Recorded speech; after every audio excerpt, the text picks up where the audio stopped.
जी नजीब हारून साहब।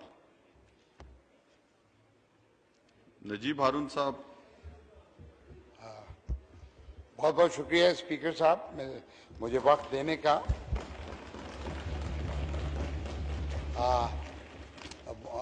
मैं आज पहली दफा अपने माइक को मैंने ऑन किया है पिछले 3 साल के अंदर, तो उम्मीद है आप मुझे थोड़ा सा वक्त देंगे कि मैं कुछ बात रख सकूं, क्योंकि इसमें मौजूद ऐवान का मैंने कभी भी एक लम्हा भी वक्त लिया नहीं, ना ज़ाय करवाया।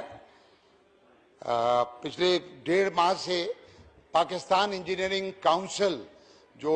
का एक इलेक्शन के सिलसिले में मैं पूरे मुल्क के तूल और अर्ज से मैं कैंपेन कर रहा था, उसका मैंने दौरा किया और उसमें हजारों इंजीनियर से भी राब्ता हुआ। इंजीनियर्स जो कि मुल्कों के मामार होते हैं, मेरा और हमारा मुल्क पाकिस्तान भी, और मैं फ्लोर के दोनों तरफ यहाँ पे जो हमारे अरकान हैं उनकी तवज्जो चाहूँगा कि हमारा मुल्क जो कि तीसरी दुनिया का मुल्क है, तरक्की पजीर मुल्क है, और जब से हमने होश संभाला तरक्की पजीर ही है। इसको कई नस्लें गुजर गई तरक्की याफ्ता देखने का ख्वाब देखते हुए, और मैं समझता हूँ कि हम पे जो ये हाउस इस वक्त मौजूद है, फिर इस एक जिम्मेदारी है कि हम पाकिस्तान को तरक्की याफ्ता की तरफ कुछ ना कुछ कदम दिलवाएं। मुल्कों की तामीर, पूरी दुनिया के जो तरक्की याफ्ता मुमालिक हैं उनकी जो तामीर होती है, तरक्की होती है, उसको उसके इंजीनियर्स मेमार करते हैं। ये जो इलेक्शन था, ये एक बड़ा इलेक्शन था पाकिस्तान के तूल और अर्ज के अंदर। इसके अंदर पाकिस्तान इलेक्शन कमीशन भी इन्वॉल्व हुआ,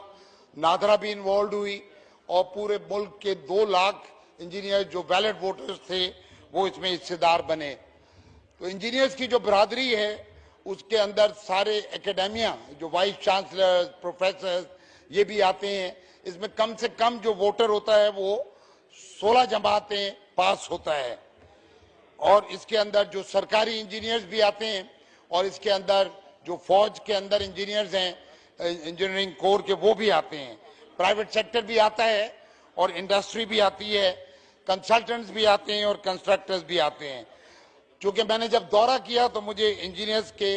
मसाइल का भी इदराक हुआ और उनकी मुश्किलात का भी इदराक हुआ।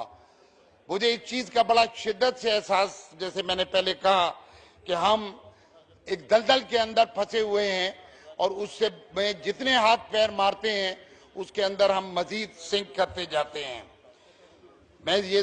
कहना चाहता हूं अपने तमाम मौजूद अरकान से कि अगर हमने अपनी इंजीनियर्स की तरफ तवज्जो नहीं दी, उन मेमारों की तरफ तवज्जो नहीं दी कि जिन्होंने 22 करोड़ लोगों को मुश्किलात से निकालना है, तो 1000 साल तक भी पाकिस्तान तरक्की याफ्ता नहीं बन सकेगा, और ज्यादा से ज्यादा हम अपने आप को तरक्की पजीरी कहते रहेंगे। इसके लिए जरूरी ये है कि बहैसियत एक कौम के, एक मुल्क के अपने मेमारों का मुकाम, मनसब, उनका किरदार और उनकी फैसला साजी के अंदर हिस्सेदारी का हमें जरूर एहसास करना है। इसको बिल्कुल इस तरह से समझ लें कि अगर एक अस्पताल चल रहा हो और वो डॉक्टरों के बगैर चल रहा हो, तो वहां से डेड बॉडीज ही निकलेंगी, या कोई ऑपरेशन थिएटर हो जो बगैर सर्जन के चल रहा हो। ये जो मैं बात कर रहा हूं, तो उन इदारों की बात कर रहा हूं जहां पर इंजीनियर्स, कोर इंजीनियरिंग है, जहां फैसला साजी में इंजीनियरिंग है। जैसे पानी का शोबा, अगर आज पाकिस्तान प्यासा है और जब पानी आता है सैलाब बहा के ले जाता है और पूरा मुल्क मुश्किलात का शिकार होता है, तो ये भी एक इंजीनियरिंग प्रॉब्लम है। बिजली महंगी है तो भी इंजीनियरिंग प्रॉब्लम है, और अगर लोड शेडिंग है तो ये भी इंजीनियरिंग प्रॉब्लम है। एक हर तरफ इंजीनियरिंग इमरजेंसीज हैं। यहाँ पर इस वक्त बहुत काबिल और लायक लोग मौजूद हैं, लेकिन खुदा न खास्ता अगर इस वक्त कोई एक किसी की तबीयत, मेरी तबीयत खराब हो, तो यहाँ पर हम सिर्फ डॉक्टर्स को तलाश कर रहे होंगे, क्योंकि वो एक मेडिकल इमरजेंसी होगी। इसी तरीके से मैं सबकी,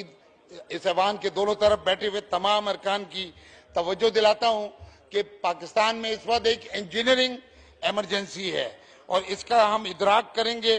एहसास करेंगे, और अपने इंजीनियर्स को की तरफ तवज्जो देंगे, क्योंकि मैंने जो ये इलेक्शन लड़ा तो इसी जोश जज्बे के तहत लड़ा। मुझसे बहुत सारे लोगों ने कहा कि कौमी असेंबली का मेंबर बनने के बाद जाके अपनी जो फ्रेटर्निटी है उसका इलेक्शन लड़ना ऐसे ही था कि कोई एमए पास करने के बाद बीए के अंदर या एफए में दोबारा दाखिला ले ले। लेकिन मैंने ये जिम्मेदारी इसलिए कबूल की क्योंकि मैं समझता हूं कि इससे पूरे पाकिस्तान का मुस्तकबिल वाबस्ता है। तो मैं आप सबको भी ये पेशकश करता हूं इंशाअल्लाह, क्योंकि मैं पाकिस्तान इंजीनियरिंग काउंसिल का चेयरमैन इलेक्ट हूं, उन पूरे के पूरे 2 लाख इंजीनियर्स की मुश्किलात यकीनन है और मैं उनको भी हल करने की कोशिश करूंगा। और कहीं कहीं आप सब दोस्तों से भी मैं मदद लूंगा, इस लिहाज से कि कहीं वो टेक्निकल अलाउंस जो कुछ सूबों के अंदर हो गया है, फेडरल के अंदर अभी नहीं हुआ है, उसके पीछे जाएंगे। कुछ सर्विस का स्ट्रक्चर, क्योंकि लोग 25-30 साल बाज़ औक़ात एक ही ग्रेड के अंदर बैठे रहते हैं और उनको अपना कोई नाउमीदी की कैफियत रहती है अपने मुस्तकबिल से। जो फ्रेश इंजीनियर ग्रेजुएट्स हैं वो इस वक्त नौकरी और बेरोजगारी की कैफियत के अंदर हैं। तो हम अगर उनकी तरफ तवज्जो नहीं देंगे और इन मसाइल को उनके हल नहीं करेंगे तो हमारा भी मुस्तकबिल, पूरी कौम का हम मुस्तकबिल भी तारीख हो जाएगा और हम वहां तक नहीं पहुंच सकेंगे। ये जो इलेक्शन हुआ इसके अंदर बहुत बड़ी तादाद में इंजीनियर जुड़े, चारों सूबों से माशाल्लाह अल्लाह ने कामयाबी दी और मैं समझता हूं कि मैं ये किरदार अदा कर सकूंगा कि इंजीनियर्स के मसाइल को भी हल करूं। और आपको यकीन दिलाता हूं कि पूरी इंजीनियर्स की बरादरी जो कि 4 लाख इंजीनियर्स पे मुहित है और उसके बाद वो सारी की सारी को इंशाअल्लाह उनकी सलाहियतों को बरवकार लाना है। असल काम ये है कि वो कुर्सियां, वो शोबे जो उसके हेड और जिसका सरबरा इंजीनियर को होना चाहिए, वहां पर मैं इंशाअल्लाह ताला इसकी कोशिश करूंगा, सही करूंगा कि इंजीनियर ही बैठे और इंजीनियर ही वहां फैसला करे। हमें ये अहमियत एक दफा में और एहसास दिलाने के लिए अपनी पूरी कौम को और अपने यहाँ कोलीग्स को कि इंजीनियर्स हमारी एक रीढ़ की हड्डी की तरह हैं। अगर रीढ़ की हड्डी कमजोर है तो हमारी कमर भी झुकी रहेगी और हम कर्ज के अंदर और मुश्किलात के अंदर घिरे रहेंगे। मैं कोशिश करूंगा कि हमारी जो हुकूमत है, हमारी जो असेंबली है, उसमें और इंजीनियर्स के अंदर जो कि मेहमान हैं, जो मुल्क को तरक्की की तरफ गामजन करेंगे, जो 22 करोड़ लोगों को इस कस्मापुर्सी से, मुश्किलात से निकाल के उस पुल का किरदार अदा करूं और उनको इन्वॉल्व करूं, उनकी तालीम और तरबियत की तरफ भी तवज्जो दूंगा। मुझे ये भी एहसास है और जब तक हम होलिस्टिकली सारी चीज को नहीं देखेंगे तो मसाइल हल नहीं होंगे कि इंजीनियर्स की क्वालिटी भी बहुत कम हुई है। तो इंशाअल्लाह ताला कि अपने मेहमानों को, इंजीनियरिंग यूनिवर्सिटीज को, उनके करिकुलम को भी और उनके स्टैंडर्ड्स को भी, ताकि जब इंजीनियर निकले तो वो इस काबिल हो कि वो इस मुल्क का एक लीडर के तौर पे निकले। और सिर्फ मैं इंजीनियरिंग शोबों की बात कर रहा हूँ, बैंक का सरबरा यकीनन इंजीनियर नहीं होगा,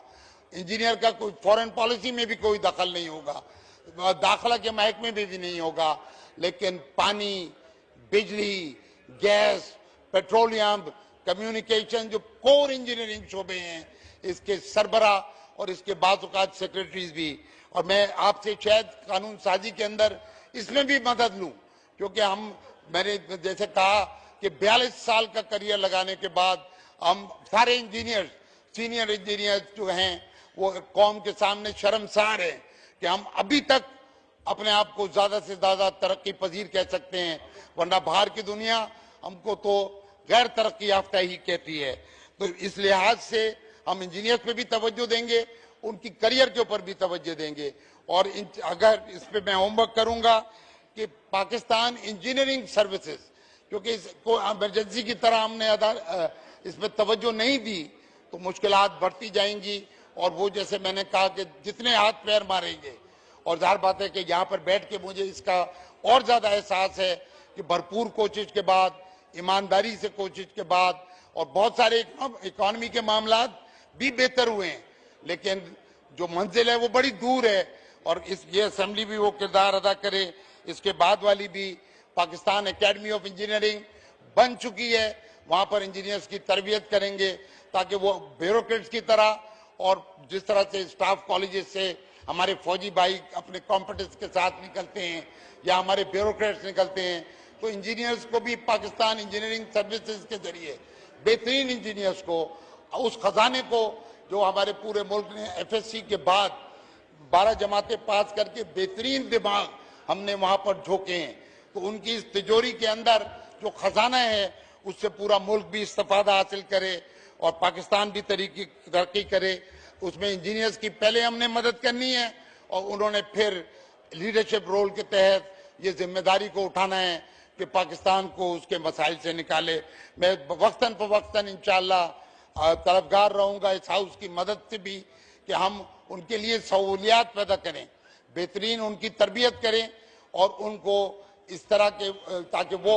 मुल्क की तामीर, उसकी तरक्की, तीसरी दुनिया की लानत से हम निकलें और तरक्की पजीर की उससे भी निकलें, नाम से भी निकलें और फिर मराइल को ऊपर बढ़ते हुए इंशाअल्लाह मेरी जिंदगी में नहीं तो यहाँ हाउस में बैठे हुए जो नौजवान हमारे यहाँ पे पार्लियामेंट के मेंबर्स बैठे हुए हैं, ये एजाज हासिल कर सके इस पार्लियामेंट भी कि इंशाअल्लाह कि मुल्क मेरा और आपका मुल्क पाकिस्तान एक तरक्की याफ्ता मुल्क बने। बहुत बहुत शुक्रिया।